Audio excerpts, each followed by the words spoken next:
Assalamualaikum warahmatullahi wabarakatuh. Apa kabar anak-anakku sekalian? Semoga kita dalam keadaan sehat walafiat, dan tentunya kita tidak lupa selalu bersyukur kepada Allah Subhanahu wa taala. Dan tentunya anak-anakku sekalian perlu untuk selalu tetap menjaga semangat belajarnya untuk meraih masa depan yang gemilang. Tak lupa juga kita kirimkan salawat dan taslim kepada junjungan kita Nabiullah Muhammad Sallallahu Alaihi Wasallam. Baik, pada kesempatan kali ini tentunya kita akan melanjutkan materi tentang instalasi dan pengukuran sistem pembumian untuk mata pelajaran ITL atau instalasi tenaga listrik pada semester 2 ya. Tadi ya, ini materi tentang kelas 11 ya, semester 2 atau semester genap. Oleh saya Muhammad Irfan, silahkan menyimak materi berikut ini. Baik, kita lanjut di tujuan pembelajaran. Adapun tujuan pembelajaran yang akan kita capai pada proses pembelajaran hari ini, yang pertama, menjelaskan instalasi sistem pembumian dengan benar menurut PUIL secara mandiri, dapat melakukan pengukuran sistem pembumian dengan benar menurut PUIL dengan percaya diri. Yang ketiga, dapat memasang sistem pembumian sesuai prosedur melalui komponen instalasi pembumian tersedia sesuai PUIL secara mandiri. Yang keempat, dapat mengukur pembumian dengan alat ukur pembumian sesuai prosedur yang terdapat pada PUIL secara mandiri. Jadi ada 4 tujuan pembelajaran kita akan capai pada pembelajaran hari ini. Baik, kita bahas dulu di peta konsep apa yang kita akan bahas. Jadi sebenarnya ada 2 bagian. Yang pertama dari instalasi sistem pembumian itu sendiri ya. Instalasi sistem pembumian ya, instalasi sistem pembumian. Kemudian yang kedua adalah pengukuran sistem pembumian. Jadi terbagi 2 ya. Terbagi 2. Ya. Di instalasi sistem pembumian ini kita akan bahas tentang aspek yang mempengaruhi sistem pembumian, kemudian pembumian netral system atau PNS ya. Kemudian ketiga, pembumian peralatan, kemudian elektroda pembumian dan tahanan pembumian, kemudian jenis-jenis elektroda pembumian. Kemudian yang kedua tentang pengukuran sistem pembumian, yang terdiri dari faktor apa saja yang menentukan tahanan pembumian, kemudian pengukuran tahanan pembumian, kemudian cara mengukur sistem pembumian dengan air tester. Jadi ini akan kami tampilkan videonya, sekaligus nanti kita akan bagi kelompok siswa yang akan praktek ya. Jadi kita bagi setiap kelompok itu terdiri dari 3 orang akan mengukur sistem pembumian dengan menggunakan air tester. Baik, kita lanjut ke materi pertama. Jadi kita bahas dulu apa itu sistem pembumian. Jadi sistem itu merupakan satu kesatuan ya. Jadi kita akan bahas sistem pembumian. Kenapa mesti ada sistem pembumian? Jadi yang pertama, sistem pembumian itu atau istilahnya adalah grounding ya, grounding. Oke, ini grounding ya. Ya, atau istilahnya pentanahan. Ya, jadi suatu rangkaian instalasi yang tertanam di dalam tanah. Jadi pembumian itu tertanam di dalam tanah dan berfungsi untuk melepaskan arus petir ke dalam bumi atau membuang arus berlebih pada instalasi listrik. Jadi intinya adalah menyalurkan arus ya, atau arus petir yang dipasangkan ya, atau arus berlebih pada peralatan ke bumi atau ke tanah. Ada kata grounding, ground itu kan tanah. Itulah tujuannya. Kemudian grounding diukur dengan nilainya adalah ohm ya. Alat yang digunakan adalah air tester. Ya, nilai standar yang digunakan untuk mengacu pada PUIL 2000 yaitu kurang lebih atau sama dengan 5 ohm ya. Jadi standarnya adalah 5 ohm. Nah, seperti ini penggambarannya. Jadi ini ada elektroda yang dipasang ke dalam tanah ya. Kemudian ini ada kabel pentanahan ya, kabel PE ya. Tuh. ini diikatkan atau dikasih kunci, kemudian ini ditanam sekitar 1,5 sampai 2 meter.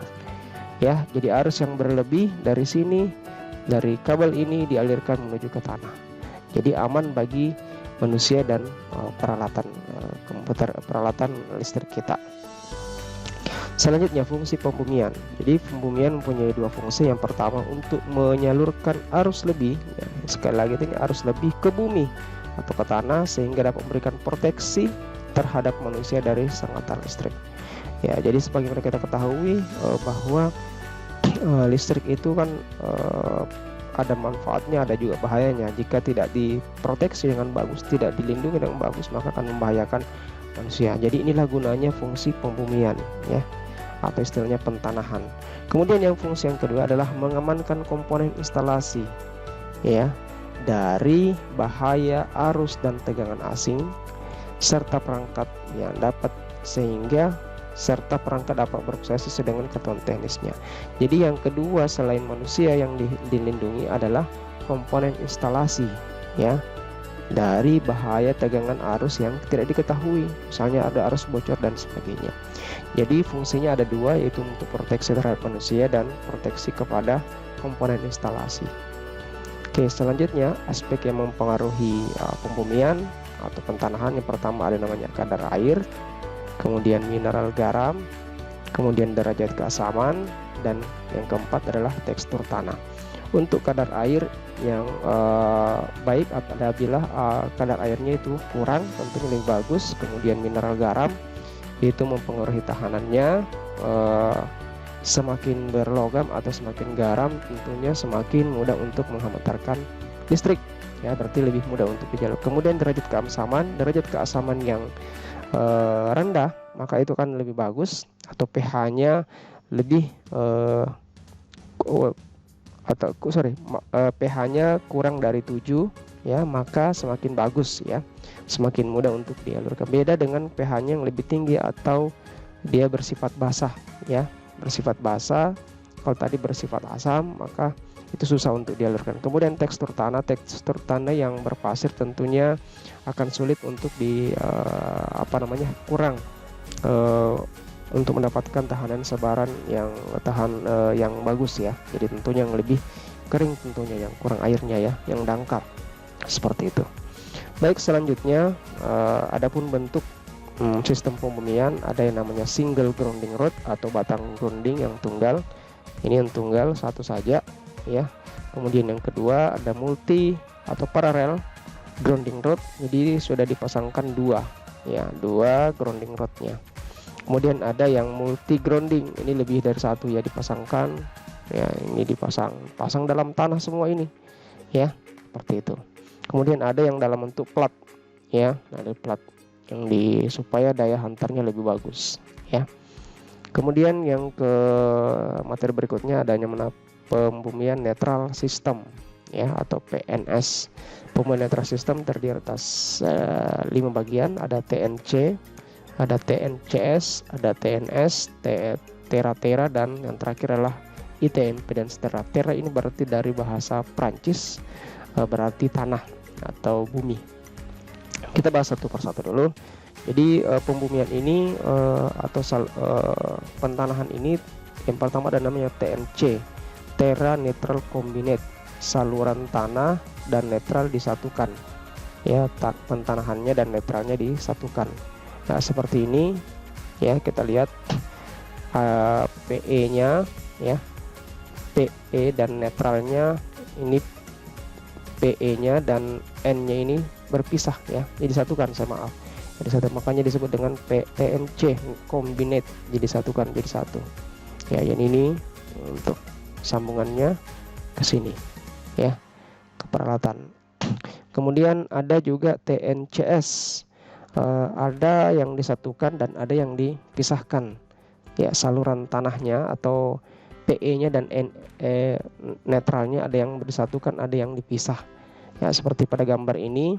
Untuk gambar satu ini dan dia mempunyai hantaran yang bergabung N dan PE-nya, ya, ini N dan PE-nya jadi satu, ya. Kemudian yang gambar ketiga ini N dan PE-nya terpisah, N-nya tersendiri dan PE-nya tersendiri, beda dengan tadi yang ini. Yang kedua, N dan P-nya jadi satu, kemudian disambungkan ke sini. Ya, seperti itu. Ya. Baik, yang ketiga ada namanya TNS, terrain neutral separate, artinya netral dan pentanahannya dipisah, ya. Ya, seperti yang gambar 3 tadi. Ya ini N-nya tersendiri, PE-nya tersendiri. Ya, ini juga di gambar ini. Artinya tersendiri-sendiri N dan PE-nya. Kemudian yang keempat itu tera-tera, saluran tanah dan tanah.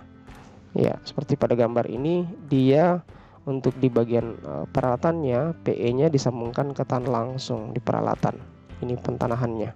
Jadi dia tidak ambil dari sendiri sini, dia langsung mentanahkan. Jadi tidak ada kabel untuk PE-nya berbeda atau berdiri sendiri. Ya, keempat itu hantaran pengaman yang tidak mempunyai hubungan langsung ke tanah namun memiliki satu impedansi, sedangkan bagian konduktif instalasi dihubungkan langsung ke elektroda pembumian secara terpisah. Jadi ini ada khusus peralatan impedansinya yang dipasangkan. Oke, kemudian pembumian peralatan. Pembumian peralatan ini adalah tindakan pengamanan dengan cara menghubungkan badan proteksi, badan peralatan atau instalasi yang diproteksi dengan hantaran netral yang ditanahkan sedemikian rupa sehingga bila terjadi kegagalan instalasi tidak terjadi tegangan sentuh yang tinggi sampai bekerja alat pengaman. Ya, jadi ini alatnya disambungkan dengan pentanahan. Ya, langsung ditanahkan. Ya, jadi pembumian peralatannya langsung disambungkan. Kemudian elektroda pembumian. Jadi aturannya yaitu tahanan pembumian harus sekecil mungkin untuk menghindari bahaya yang ditimbulkan oleh adanya arus gangguan tanah. Hantaran netral harus diketanahkan di dekat sumber listrik atau trafo pada saluran udara 200 meter dan di setiap konsumen. Kemudian suatu sistem tidak boleh dari 5 ohm ya. Jadi standarnya adalah 5 ohm. Maksimum untuk yang di saluran udara adalah 10 ohm. Oke, ini simbol untuk pentanahan tadi ya, ini pentanahan. Kemudian jenis-jenis elektroda. Jadi ada elektroda batang ya, kemudian ada elektroda pita dan ada elektroda pelat atau dari bahan tembaga, plat tembaga. Kemudian selanjutnya faktor yang mempengaruhi besarnya tahanan pembumian.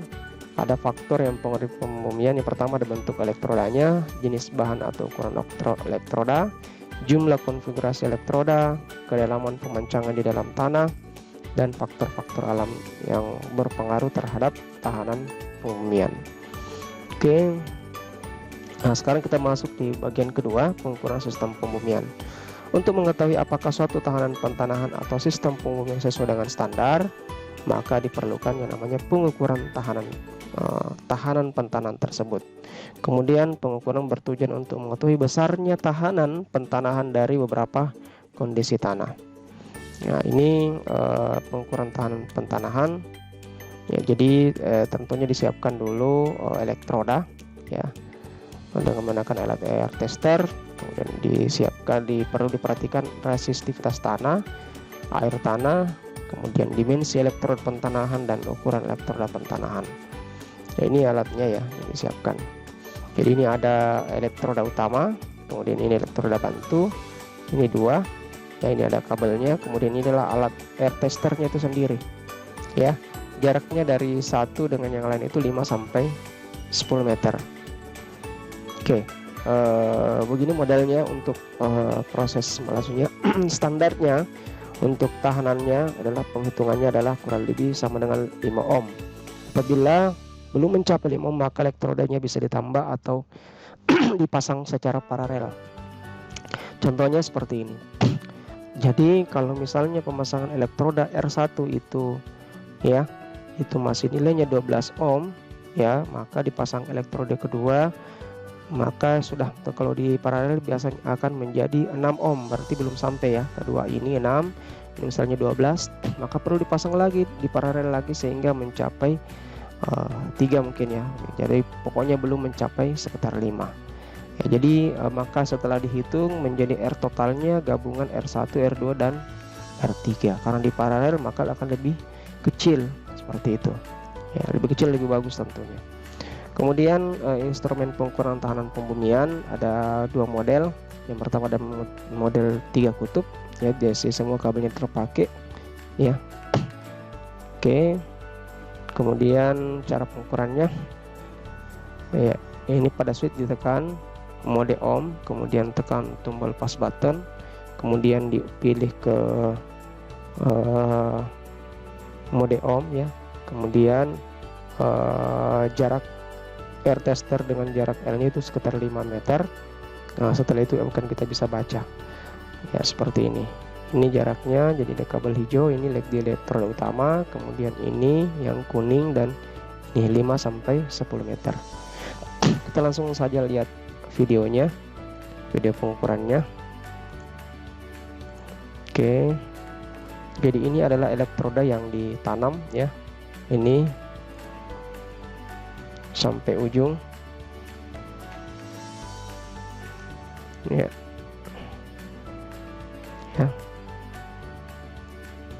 ya, sampai kecil seperti ini. Saya percepat saja, tapi jangan sampai tenggelam, ya, jangan tenggelam. Oke, sudah di stop, ya.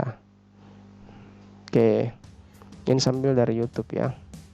Nah, setelah itu dipasangkan ini untuk sistem pembumiannya. Dari kabel ini dari panel box yang ada pentanahannya, di situ ada salurannya, ya, ada kabelnya. Nanti saya perlihatkan setelah diperkuat kancing, ya. Kabel tadi ini salurannya adalah ke sini. Ini untuk pemasangan pentanahan, ya. Ini ada bus barnya, ada tersendiri, ya. Ini kabel ini khusus untuk pentanahan, gitu, ya. Nah, sekarang diagram rangkaiannya. Ini alatnya. Jadi ini untuk elektroda utama, ini elektroda bantunya, jaraknya 5 sampai 10 meter. Jadi ini yang tadi yang dipasang, yang ditanam, ya, elektrodanya. Oke. Saya percepat saja. Ya, ini sudah ada alatnya. Ya, kita tes dulu baterainya apakah berfungsi atau tidak, ya. Jangan sampai tidak bagus. Ya, ini tes dulu apakah berfungsi. Kita posisi ohm, ya, posisi ohm, tekan, ya. Kalau dia berjarak ke gerak ke kanan berarti bagus, ya, berarti berfungsi. Oke, sekarang dipasangkan elektroda utamanya yang warna hijau ini ujungnya, kemudian yang jepitan ini dipasang di elektroda utama. Oke, selanjutnya yang kuning dimasukkan kabelnya, ya, ke situ, di sini. Kemudian di jaraknya kita atur elektroda bantu, ya, sekitar 5 meter, ya. Ini tadi elektroda bantunya, ini ditanam sementara saja. Oke, untuk warna kuning dan dipasangkan untuk yang merah juga. Nah, ini yang satunya warna merah. Oke, nah, kalau sudah itu kembali ke alat ukur tadi, kita tes. Nah, setelah kita tes ternyata hasilnya 4,8, berarti sesuai dengan pengukurannya, ya. Berarti tahanannya sudah sesuai. Nah, ini akan kita praktekkan ke anak-anakku sekalian, cara mengukur pentanahan itu sendiri. Oke. Daftar pustaka saya ambil dari buku Hanjar Santoso, buku instalasi tenaga listrik. Ini penulisnya, penerbitnya Bumi Aksara. Kemudian link dari website Purba Kuncara, cara memasang instalasi grounding sistem penangkal petir, dan dari YouTube cara pengukuran pentanahan. Baik, untuk tugas silahkan menyimak materi tugas ini, silahkan dikerjakan. Ini sama dengan di buku, ya, silahkan dijawab. Oke. Selanjutnya untuk tugas praktek. Jadi silahkan membentuk 3 kelompok, atau saya akan membagi 3 kelompok, 3 orang satu kelompok, nama siswa, kelasnya, dan kelompoknya masing-masing. Misalnya kelompok 1. Nah, jadi akan mengukur nilai tahanan dengan skala 20 ohm, 200 ohm, dan 2000 ohm untuk tanah basah, tanah kering, dan tanah berbatu. Jadi tanah basah berapa nilai tahanannya di sini untuk skala ini ya, skalanya, kemudian 200 sampai 2000 ohm. Jadi pakai skala-skala semua. Jadi nanti kan pakai perbandingan saja. Oke, saya pikir cukup sekian untuk materi hari ini. Terima kasih atas perhatiannya. Semoga bermanfaat. Mohon maaf jika ada kekurangan. Assalamualaikum warahmatullahi wabarakatuh.